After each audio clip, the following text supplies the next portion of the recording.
Tiruvallur JN சாலையில் 70 ஆண்டுகள் பழமையான ஆலயம் பிரம்மாண்டமாய் புதியதாக கட்டப்பட்ட புனித பிரான்சிஸ் சலேசியர் ஆலய அர்ச்சிப்பு மற்றும் திறப்பு விழா சென்னை மயிலை உயர்மறை மாவட்ட பேராயர் தலைமையில் நடைபெற்றது.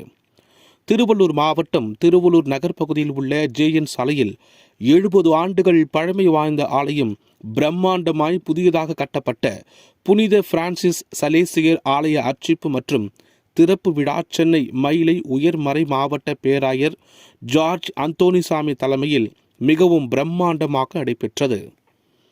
இந்த விழாவில் பங்குத்தந்தை ஜேக்கப் ஆல்பர்ட், முதன்மை குருஜி J Anthony Swami, Vincent Chinnadurai ஆகியோர் முன்னிலை வகித்தனர்.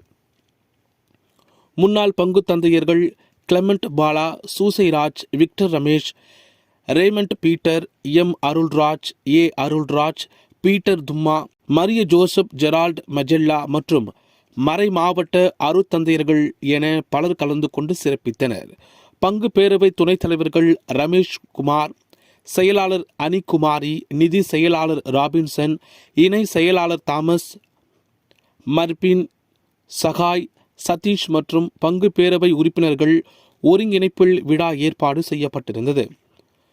அனனியாஸ், சுகன்குமார், ஜோசப் ஆகியோர் தலைமையில் உணவு குழு அமைத்து சுமார் 5000 நபர்களுக்கு உணவு வழங்கப்பட்டது. மேலும் ஜேம்ஸ் தலைமையில் இசைக்குழுவினர் மிக சிறப்பாக பாடல்கள் பாடினர். ராஜப்பா, ஜோஸ் பிரேம் தலைமையில் விளம்பர பதாகைகள் வைக்கப்பட்டிருந்தது. டான் போஸ்கோ தலைமையில் காவல்துறை அனுமதி பெறப்பட்டது. பிரான்சிஸ், பியாட்ரிஸ், நிர்மலா, மரகதம் ஆகியோர் தலைமையில் அனைவருக்கும் நினைவு பரிசு வழங்கப்பட்டது. பாத்திமா, கீதா, ஷர்மி, அவிலா, பியூலா, சுகந்தி மற்றும் முன்னாள் பொறுப்பாளர்கள் சிறப்பு விருந்தினர்களுக்கு நினைவு பரிசு வழங்கினர். பங்கு பேரவை உறுப்பினர்கள் ஜான் ராயப்பன், மரிய அருள், மரிய ஜஸ்டின், பி.எஸ். சுனில் ஆகியோர் கலந்து கொண்டனர்.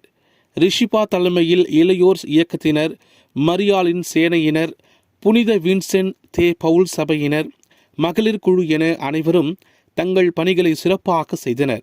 இந்த வழிபாட்டில் சுமார் 6000 பொதுமக்கள் என பலர் கலந்து கொண்டனர்.